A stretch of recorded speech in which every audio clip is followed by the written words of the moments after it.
Hello guys! Welcome back to our channel. So yun, kumusta kayong lahat? So I hope na okay lang kayo. And yun nga no, matagal-tagal nga pala tayo hindi nakapag-upload kasi alam niyo na, medyo na busy tayo. Maraming mga ganap nitong mga nakaraan. And once a week na nga lang ako mag-upload sa YouTube. Tapos hindi ko pa na-upload yung wala pa ako na-upload. Kasi nga busy tayo kasi work. And then, yun, work, yun lang.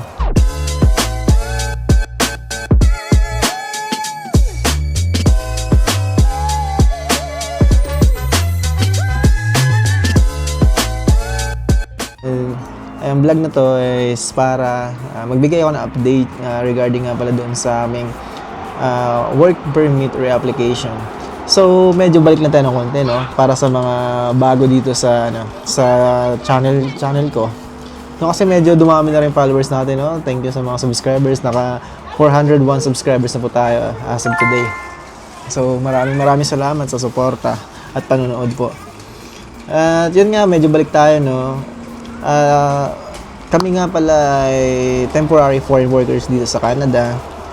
And last year, ng September, nag-expired na yung work permit namin na 2 years. So, under kami ng closed work permit ako. Kasama ko rin yung misis ko, nandito siya, under ko siya, meron siyang open work permit. So, yung 2 years namin, sa madaling sabi, nag-expired na last year at nirenew namin. Bali, yung employer po namin yung nag-process na, no? Ang binayaran na namin is government fees and that's it. Then, sa employer na yung naglakad. Tapos, nung nire-apply last year, noong September, nabigyan kami ng extension or implied status for 1 year. So, from September to September this year, mag-expire yung extension namin. Yun nga, naghihintay kami sa result kung approve or hindi.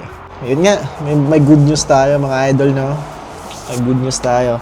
Thursday last week, naka-receive ako ng email from IRCC na may update na daw doon sa application. And syempre, yung nakakabukas ng account is yung employer ko. And nag-send ako ng email na may na-receive ako update.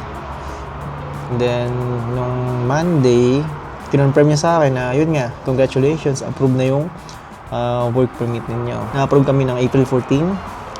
And yung bagong work permit namin, itong maganda guys kasi hindi na siya 2 years.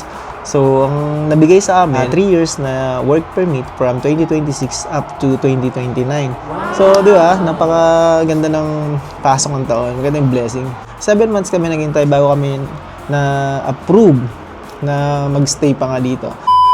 And kanina, pumunta kami doon sa mailbox. At surprisingly, nandun na siya. And then, hawak ko na siya ngayon. No? Ito na, yung pinakaihintay. Ito na guys, yung pinakaihintay na work permit. So, dalawa to. Hindi ko pa siya nabubuksan, no? Ngayon pa lang. So, tag-isa kami ni Mrs. Yan. So, kay Mrs. naman, for sure, pa rin to? Open work permit. Ako kasi, naka-closed work permit pa rin ako. Naka-employer specific ako. So, hopefully, next time, PR na to. Sana nga. Natin yan, manifest natin. Claim na natin yan. So, guys, ito na. Ang saya, no? Na-receive ko na. Yung pinaka-hihintay namin. Actually, kinakabahan na nga kami. Sabi namin, baka hindi na tayo ma-renew kasi nga, sa mga news and then mga rules dito sa Canada na pabago-bago. So, ito na. So, bubuksan ko ngayon sa akin. Titingnan ko kung ito na talaga, no? Tingnan natin.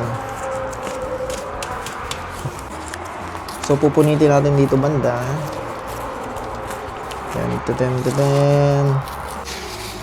Yay! Ito na, guys. Tada! Finally! Finally, na-receive natin, no? Check ko muna yung pangalan ko kung tama. Okay, tama. Tapos, birthday, Philippines, passport number. Okay, ang validity nito guys is April 14, 2020, from April 14, 2026. Ang expiry date niya naman ay April 14, 2029. So, 3 years nga siya, no? So, ito nga pala guys yung ano ko. Ito nga pala yung occupation ko dito sa Canada, no? Ito yung exact na ano na title ko, welders and related machine operators. So yan yung ano ko, trabaho ko dito kasi welder ako. Masaya kasi nandito na yung ano ko, yung work permit ko. So may 3 taon ulit kami dito sa Canada. So malayo-layo pa yung lalakbayin pala namin dito, no? So yung kay Mrs. check din natin, no? Check ko din sa kanya kung baka mamaya iba pala yung nakasulod dito, hindi pala 3 years. Check natin. Uy, kinabahan ako, wala ko napunit. So ito yung kay Mrs. guys. Yun. Bakit yun? Employer. Okay. Ito yung kay Mrs. No? Takpan natin ito. Yan, ito yung kanya. And then, ito yung sa akin. Yung kay Mrs. kasi since na open work permit siya, yung nakalagay dito sa employer niya is ano lang, open ang nakalagay. Tapos, walang address. Occupation niya is open din ang nakalagay. So, wala masyadong details. Unlike sa akin na kompleto yung detalye. So, yan. Kasi si Mrs. kahit saan pwede siya magtrabaho. Yun ang kagandahan sa kanya, no? Kahit saan. Kahit mag-part-time siya, okay lang. Pero ako hindi ako pwede mag-part-time kasi nga under ako ng closed work permit. So, ito na guys yung aming work permit. So, thank you talaga sa itaas dahil hindi kami pinabayaan sa pag-stay namin dito sa Canada. Maybe may ano pa kami dito. May iba pa kaming mission kaya nandito pa kami, no? And hopefully nga, sana next time, hindi na kami magre-renew nito. Sana ma-permanent na rin kami dito sa Canada. Kasi alam niyo na, pabago-bago nga yung rules. So, kailangan talaga maging aggressive tayo na mag-apply na ng permanent residency natin para wala lang tayo masyado iniisip. Ito lang kasi mahirap kapag na temporary pa. Hindi natin kasi masabi kung hanggang kailan tayo talaga mag-stay dito. So, kaya nga, nagpapasalamat rin kami dito sa employer namin, sa employer ko, no? Kasi napaka-supportive nila and then nagsusupport sila ng permanent residency dito sa Canada. So, ayun. So, yun lang guys, in-update ko lang kayo dahil sa dumating nga itong work permit namin. Kasi yung latest vlog ko last year pa na nag-re-apply na kami at naka-extension and ito na yung continuation ng vlog na yun. So, medyo napatagal, 7 months din naghintay. Pero at least worth the wait naman kasi nga na-receive natin yung inaasam nating approval. So, yun. Kaya sa mga kababayan natin na katulad kong TFW dito sa Canada, huwag kayong mawala ng pag-asa and magdasal lang or everything happens for a reason na. Kung para sa atin talaga. Walang makakapigil yan. Diyos ang bahala, no? So, guys, dito ko na rin siguro tatapusin yung video na to for now. And marami pa tayong mga videos na i-upload soon, no? Kasi medyo nabawasan tayo iniisip. Medyo masaya na tayo kasi makaba na ulit yung pag-stay natin dito. So, yun, bago ko nga tapusin, shoutout nga pala dyan sa mga kaibigan natin sa Pinoy Tambayan.